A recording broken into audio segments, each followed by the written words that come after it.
ഓ പാവനാത്മാവേ, അഗ്നിനാളമായി അഭിഷേകാഗ്നിയായി എഴുന്നള്ളുക.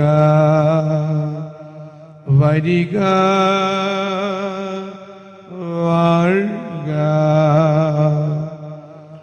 ആത്മാവിൻ മാധുര്യമേ, വെളിവിൻ കതിരേ, ആത്മാവിൻ തണുപ്പേ, വസിക്ക. ഈശോയിൽ അനുഗ്രഹീതരായ മക്കളെ, സങ്കീർത്തനങ്ങൾ 16:8 കർത്താവ് എപ്പോഴും എൻ്റെ കൺമുൻപിലുണ്ട്, അവിടുന്ന് എൻ്റെ വലത്തുഭാഗത്തുള്ളത് കൊണ്ട് ഞാൻ കുലുങ്ങുകയില്ല. പല കാരണങ്ങൾ കൊണ്ട് നമ്മൾ ജീവിതത്തിൽ കുലുങ്ങുന്നുണ്ട്, മനസ്സ് കലങ്ങുന്നുണ്ട്, ഹൃദയം വിങ്ങുന്നുണ്ട്. പക്ഷെ പലപ്പോഴും ഭാരങ്ങളായാലും ജീവിതത്തിൻ്റെ ദുഃഖങ്ങളായാലും വഹിക്കുന്ന കുരിശുകളായാലും ഞാനാണ് വഹിക്കുന്നത്, എൻ്റെ സഹനമാണ്, എൻ്റെ വേദനയാണ് എന്ന് ഒരു പേഴ്സോണിഫൈഡ് ഫീലിംഗ്.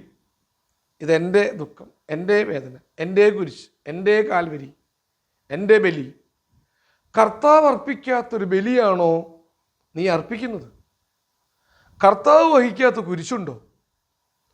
കർത്താവ് ഏറ്റെടുക്കാത്ത വേദനയുണ്ടോ? അവിടുന്ന് ചമ്മട്ടി കൊണ്ട് അടികളേറ്റപ്പോൾ മാംസം അസ്ഥിയിൽ നിന്ന് വേർപെട്ട് തെറിച്ച് തറയിൽ കിടന്നത് ഇങ്ങനെ വിതുമ്പിയിരുന്നു, വിറച്ചിരുന്നു മാംസകഷ്ണങ്ങൾ. അതുകൊണ്ട് എൻ്റെ കർത്താവ് എപ്പോഴും എൻ്റെ കൺമുൻപിലുണ്ട്. എൻ്റെ വേദനയിൽ, എൻ്റെ അസ്വസ്ഥതകളിൽ, എൻ്റെ മനസ്സിൻ്റെ കലക്കവും ഹൃദയത്തിൻ്റെ നൊമ്പരവും ആത്മാവിൻ്റെ നീറ്റത്തിലും എൻ്റെ കർത്താവ് എൻ്റെ കൺമുമ്പിലുണ്ട്. കഴിഞ്ഞില്ല, അവിടുന്ന് എൻ്റെ വലത്തുഭാഗത്ത് ഉള്ളത് കൊണ്ട് ഞാൻ കുലുങ്ങില്ലേ. ആരെന്നെ കുലുക്കിയാലും, ആരെൻ്റെ മനസ്സ് കലക്കിയാലും, എൻ്റെ ഹൃദയത്തെ ആരൊക്കെ ചതച്ച് നോവിച്ച് അവർ സന്തോഷിച്ച് എൻ്റെ ചുറ്റും ആഹ്ലാദിച്ചിരിക്കുന്നത് കണ്ടാലും ഞാൻ കുലുങ്ങില്ലേ. കാരണം എൻ്റെ കർത്താവ് എന്നെ വഹിക്കുന്നു. കലങ്ങാതെ, കുലുങ്ങാതെ, ഒടുങ്ങാതെ അവിടുന്ന് നന്മയിലേക്ക്, രക്ഷയിലേക്ക് എന്നെ കൊണ്ടുപോകുന്നവനാണ്, നയിക്കുന്നവനാണ്.